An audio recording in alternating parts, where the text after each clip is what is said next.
Moi, je voudrais revenir un peu sur l'histoire, la genèse de ce projet. Si j'ai bien compris, tout commence par quelque chose qui a à voir avec la maladresse, auquel tu fais référence souvent en parlant de cette pièce. Hein. Parce que ce qui est intéressant dans la maladresse, c'est qu'évidemment, ça nous fait découvrir quelque chose qu'on n'avait pas prévu.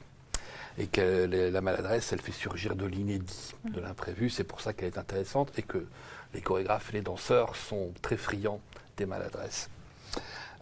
Donc, une maladresse qui t'amène à assister à la pratique de cette discipline, du tir à l'arc.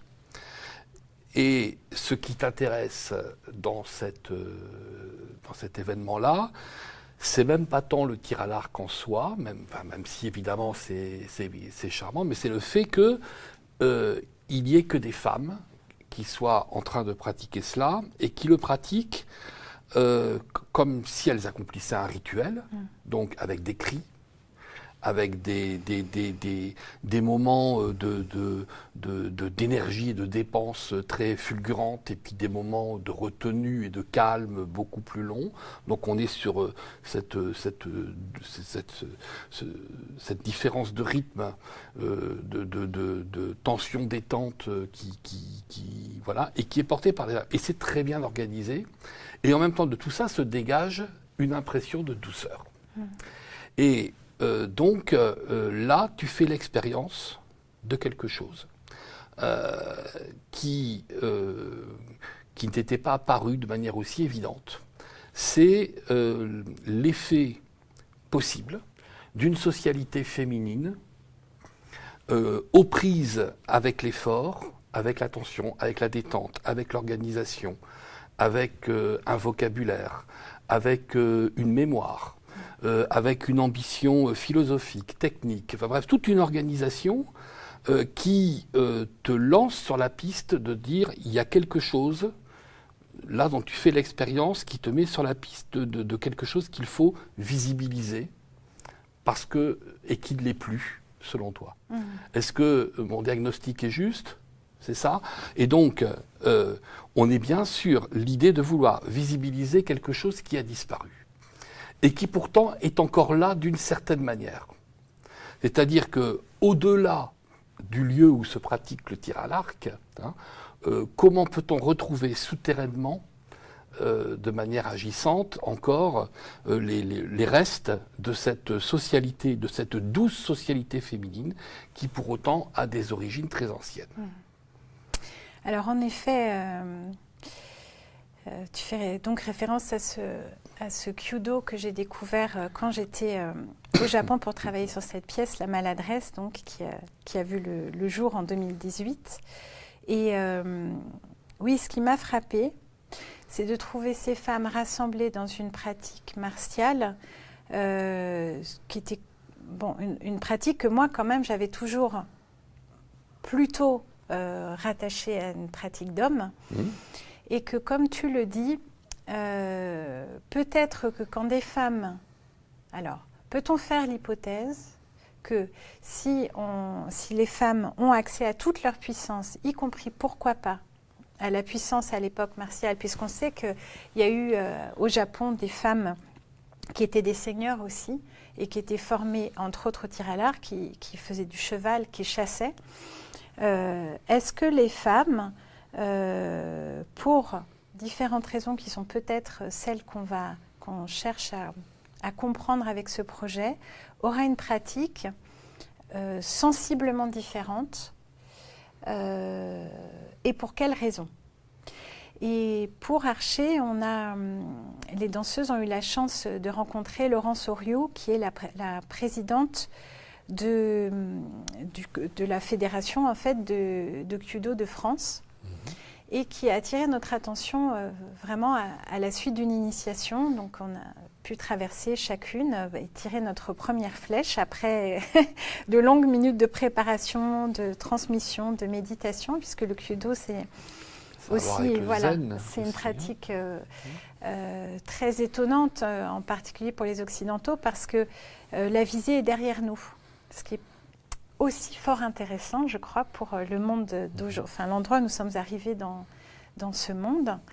Et au moment où on va tirer la flèche, ce qui est important, ça n'est pas du tout de regarder vers la cible, mais de placer son corps dans toute une organisation, en effet, spatiale, musculaire, qui va autoriser le bon placement de l'arc, le bon équilibre entre l'arc, on pourrait dire, entre le monde et le corps, pour que la flèche atteigne la cible.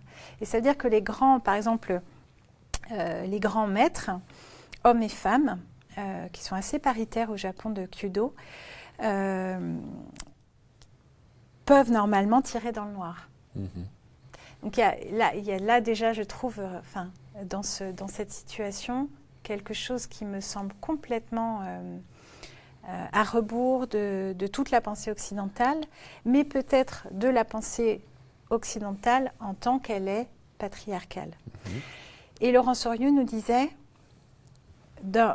au fil des discussions qu'on avait ensemble, il est intéressant de penser que la puissance, de penser qu'est-ce que c'est que la différence entre l'association de la puissance et de la force, et de la puissance et de la douceur.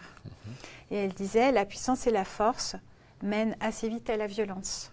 Peut-être que la puissance et la douceur ne s'atténuent pas et mènent à une puissance vitale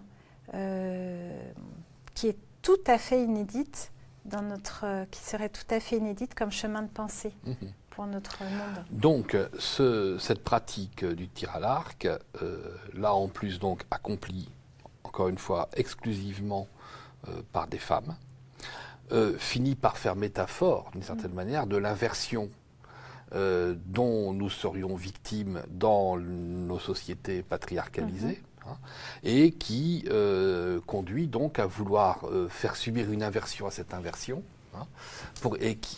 mais qui n'est pas seulement logique, mais qui est aussi chronologique, parce qu'il s'agit pour cela de revenir avant le temps de la naissance du patriarcat. Et c'est là où il y a le miracle de l'étymologie et de arché qui intervient, puisque effectivement, arché en grec c'est le commencement, c'est aussi le principe.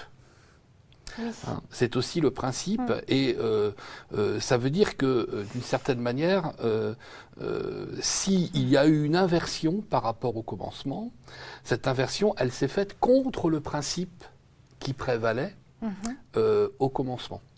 Et, et en plus, Archet, sur le plan biologique, effectivement, nous ramène à l'élémentaire de la vie, à cette bactérie originaire, primitive. Bon. Et donc, à partir de là, te voilà du tir à l'arc, sur les pas des paléontologues et des anthropologues, à considérer ce qui pouvait en être de la condition féminine, d'une certaine manière, dans les temps préhistoriques les plus reculés. Voilà. N'ayons pas peur quand même de dire, parce que bien sûr, les féminismes, comme on les appelle, sont nombreux aujourd'hui. Et je crois que c'est important de dire qu'en fait, pour moi, Archet n'est pas une pièce féministe, c'est une pièce humaniste. Ça veut dire que moi, alors là c'est un positionnement tout à fait personnel, mais je crois que nous avons absolument besoin des hommes et des femmes pour le monde d'aujourd'hui et celui qui arrive, et que d'ailleurs tous les mélanges possibles et tout le spectre du féminin et du masculin puissent s'exprimer pleinement et librement. Le problème, c'est pas l'homme, c'est la domination. Voilà, le problème, ça n'est pas l'homme, c'est la domination qui est arrivée, semble-t-il, à peu près au niveau au milieu du néolithique. Et qui serait arrivée quand même, et puis après, il ne faut pas que je perde le fil, qui serait arrivée en réalité en même temps que la propriété.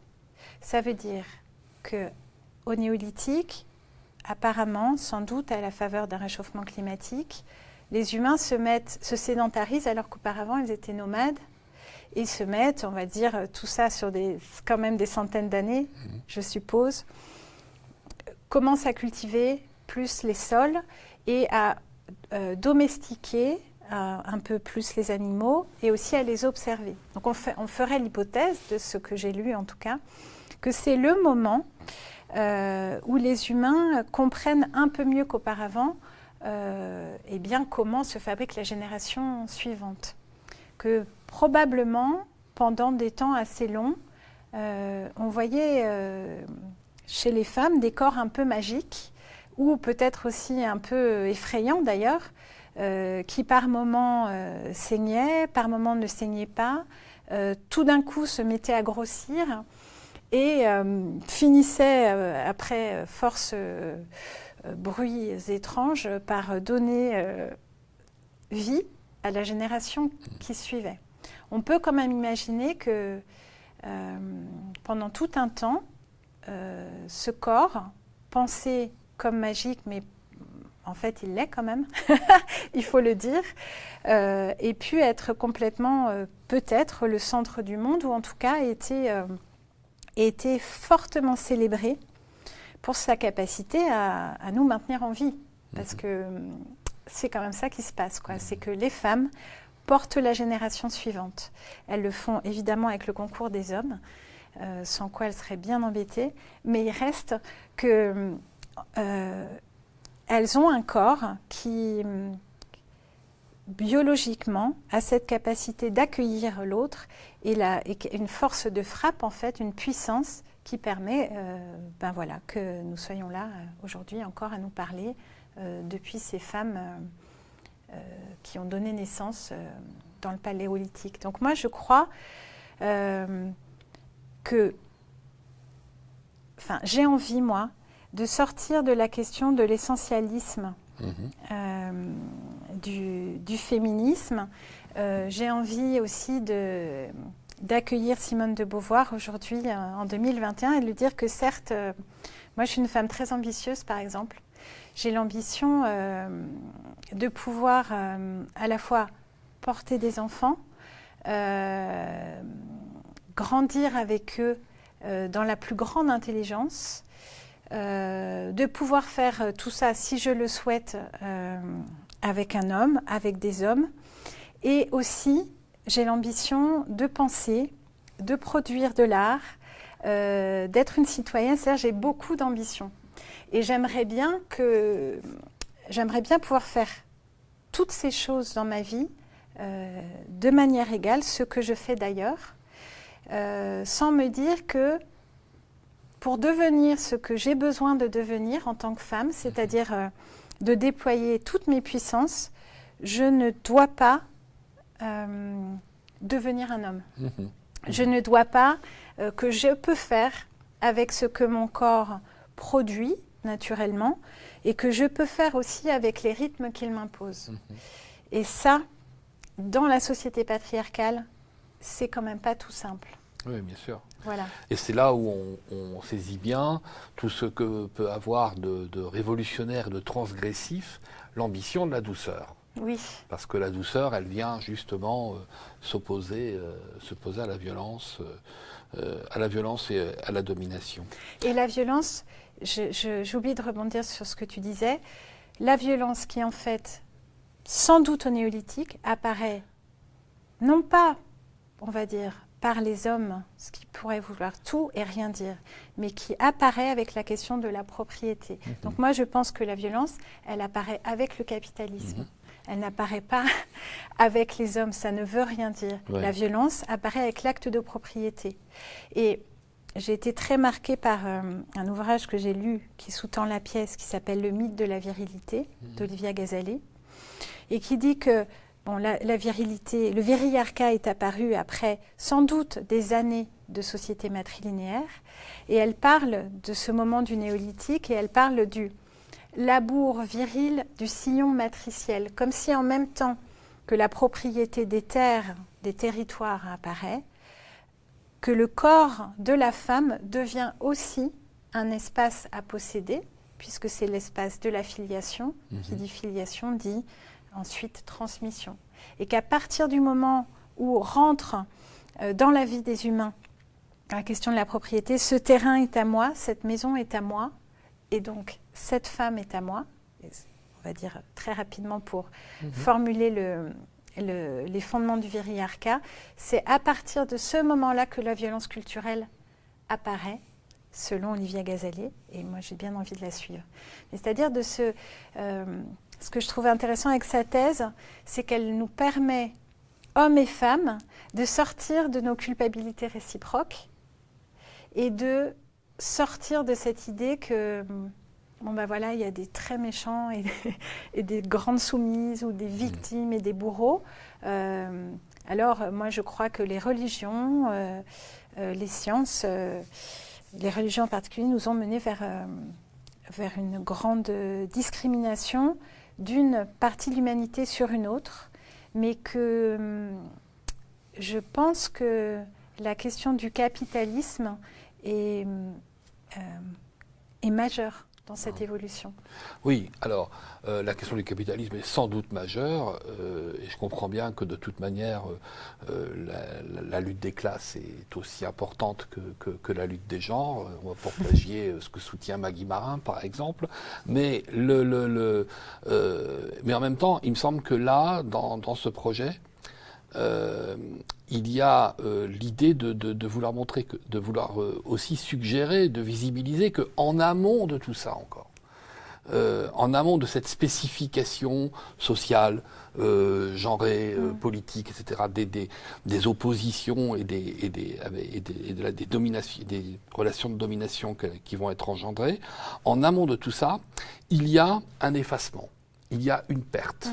Et il y a une perte du principe du commencement qui était donné par, alors je ne veux pas donner dans l'essentialisme non plus, mais qui a été donné sinon par la nature, en tout cas par la biologie féminine. Et qui a été donné par la biologie féminine, puisque biologiquement le chromosome X est antérieur à l'apparition du chromosome Y, et que dans cette antériorité, ce que l'on voit, c'est que il y a une harmonie qui peut être développée dans le respect tout simplement des rythmes et des cycles qui sont ceux prescrits, on va dire, par la marche de la vie. Je ne vais pas dire par la marche de la nature pour faire mon vieux naturaliste du XVIIIe siècle, mais quand même par la marche de la vie. Bon. Et cela, ça a été effacé. Et donc, ça a été effacé par une artificialisation progressive, etc. Bon. Donc, je reviens à la pièce, parce que la question, c'est maintenant de savoir comment on met tout ça sur le plateau. Et cette pièce qui s'appelle Archer renvoie aussi à la distance parcourue par une flèche tirée qui doit aller joindre sa cible. Alors si sa cible, c'est justement de substituer une visibilisation de la féminité douce à son invisibilisation ou à son effacement, on va essayer peut-être maintenant d'aborder le parcours de la flèche, le parcours de la flèche, c'est-à-dire la façon dont sur le plateau les choses vont s'organiser. Tu as fait le choix évidemment de ne mettre bien entendu que des femmes sur le plateau, des femmes qui parlent des langues différentes. C'est-à-dire que ça c'est une façon de vouloir tenir un niveau de généralité le plus large possible. Et je dis bien de généralité et pas d'universalité. Et et devoir puiser dans des matériaux qui sont phoniques, musicaux, plastiques.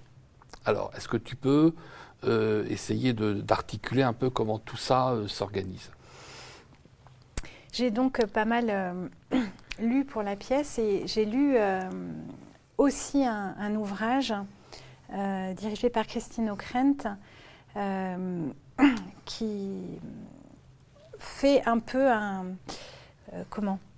Pardon, je suis en train de... il faut que je vais recommencer cette phrase parce que Ah merde, le livre noir de la condition des femmes. Ça y est, je recommence. J'ai lu pas mal d'ouvrages pour commencer à travailler sur Archer, d'autant qu'on était confinés.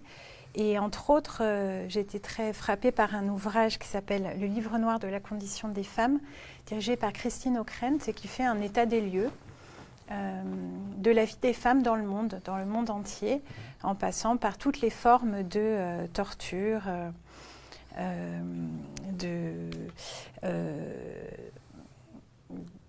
de non-accès à l'alphabétisation, que ce soit en Afrique, sur le continent asiatique, en France, de l'excision à l'infibulation. Enfin, j'ai appris des usages même que je ne connaissais pas, des pratiques que je ne connaissais pas, qui ont pour objet, en fait, sans doute, objet aussi inconscient et conscient, de contrôler, d'enfermer absolument le corps féminin, voilà, par le biais de tout un tas de violences dont certaines sont bien connues. Et la première chose, pendant que j'accueillais toutes ces informations, la première chose qui m'est venue, c'était le fait de porter la voix. Je me disais, bon, c'est super, il se trouve que je travaille entre autres avec la danse, mais voilà que pour ce projet, ce qui me semble le plus essentiel, c'est que les femmes puissent parler, chanter, crier, respirer. Il y avait quelque chose d'absolument nécessaire sur d'abord une expression en effet vocale. Et c'est comme ça que je me suis rendu compte au fur et à mesure du travail que j'avais le désir, le besoin, et que ce serait ça, la première brique du vivant d'Archer. Ce serait d'abord le souffle qui se transforme en voix, et que toutes les situations de plateau, les situations chorégraphiques et dramaturgiques, seraient issues tout d'abord d'un travail vocal, comme s'il fallait apprendre à respirer, à parler, à chanter, et puis ensuite commencer à échanger des savoirs, et qu'on aurait dans la pièce des processus systématiques d'incorporation de ces logiques vocales. En ça, moi j'ai l'impression qu'on est en fait très proche de l'humain, tout simplement, de la façon dont le corps humain se déploie, en fait, sans séparation aussi. Donc, ça vient ouvrir des questions de dramaturgie, c'est-à-dire qu'est-ce qui se passe dramaturgiquement quand on met absolument au même niveau la voix, le corps, la lumière, le son. Donc on est allé se poser des questions éthiques qu'on tente de mettre en jeu aussi dans une écriture nouvelle qu'on façonne en même temps qu'on avance et qui réunissent ces briques-là de manière inédite pour nous aussi. C'est donc un dispositif et pas une pièce. Absolument. Et j'ai même beaucoup insisté pendant tout le temps de la création. Je ne savais pas trop ce que ça voulait dire, mais j'arrêtais pas de dire aux interprètes, aux femmes d'Archer, on ne veut pas faire un spectacle. Ouais. Parce qu'en fait, évidemment, on ne peut pas se donner en spectacle avec cette pièce-là. Et qu'on peut se poser la question quand même des attentes de nos regards occidentaux sur la question du spectacle. Ça me travaille beaucoup en ce moment. C'est-à-dire, est-ce qu'on attend en effet une mise en spectacle des corps, ou est-ce qu'on attend quelque chose qui tiendrait plus de la célébration ou de la liturgie, c'est-à-dire une mise en acte d'un rituel auquel, en tant que spectateur, on participe. Moi, je crois désormais qu'en tant que spectatrice, je suis très intéressée par des formes qui me rendent participante, même par empathie, charnellement, corporellement et mentalement. Mais il y a aussi beaucoup de pièces qui me convient pour simplement me montrer quelque chose. Voilà, s'exposer à moi. On va dire que nous, notre projet fondamental, et c'était un peu à l'époque, je disais, quelle que soit la forme, peut-être qu'Archer, ça va être un concert, peut-être qu'Archer, peu m'importer la forme, pourvu que le chemin de l'écriture dramaturgique, du coup de l'écriture des corps, suive une forme à la fois d'éthique et presque une logique biologique, en effet, avec un entrelacement, on va dire, je ne sais pas, des humeurs au sens ancien, du sang, du pouls, de la peau, que toutes les choses vraiment s'entrelacent. Alors, il y a quand même quelque chose qui progresse de l'intérieur vers l'extérieur. Hein. Et puis, on va être... on commence avec ce qui est à l'intérieur des corps et on termine avec ce qui est à leur surface. Hein. Puisque on reconfigure d'une certaine manière le plateau, puis on reconfigure l'usage de la peinture, l'usage de la peinture sur les corps. Bon, alors ce mouvement qui va donc de l'intérieur vers l'extérieur, il est lui aussi. Comment dire, isomorphe à celui de la vie.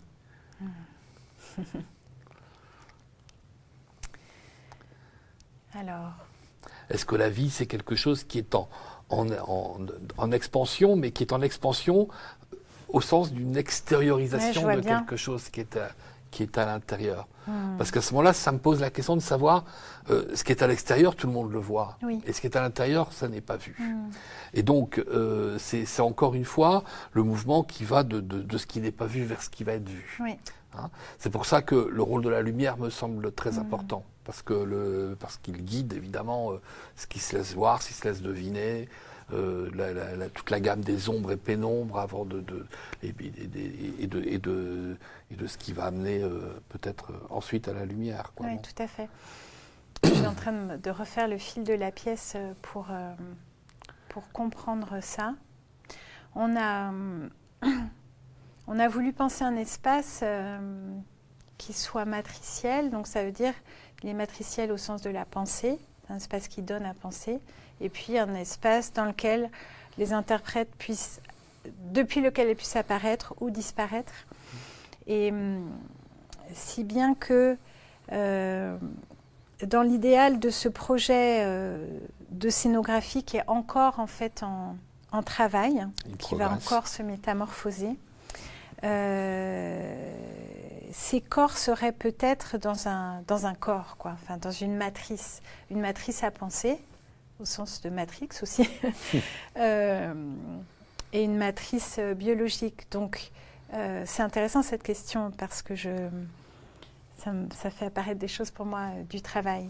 Je crois que oui, il y a peut-être une ligne du dedans vers le dehors, en tout cas moi parce que le souffle commence au dedans et puis sort de plus en plus, mais je suppose qu'il serait intéressant et je vais y prêter attention. Enfin, je pense que je vois la pièce aussi, ou peut-être la place des savoirs à l'intérieur de la pièce, des savoirs qu'on partage, un peu comme une rivière, c'est-à-dire qu'elle puisse être visible ou souterraine selon les moments. Après, en effet, cependant, sur la relation à l'espace, vers la fin de la pièce, les danseuses, en quelque sorte, prennent le territoire du plateau, ou une autre façon de le dire, c'est qu'elles façonnent sous nos yeux une nouvelle hypothèse de réalité historique. Alors j'emprunte cette définition à une anthropologue qui est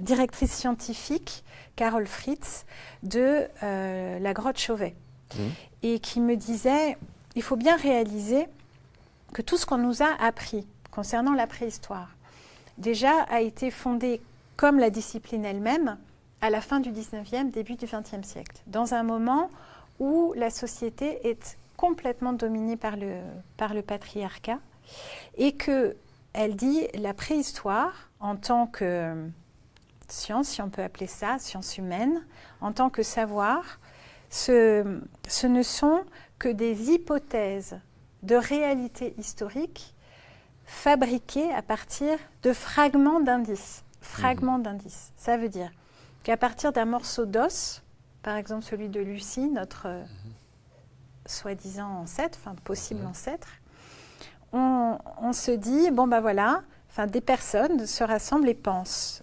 ensemble selon la pensée d'une époque. Et c'est comme ça que on on pense que Lucie est une femme. Or, il se pourrait que Lucie était un homme. Et qu'on pense que dans les grottes ornées qui sont le berceau de l'humanité, des hommes se sont rassemblés, armés de gourdins, fort poilus, hirsutes, pour, tels des artistes, peindre le panneau des chevaux dans la grotte de Pêche-Merle. Enfin voilà, ces œuvres qui disaient déjà leur grand talent.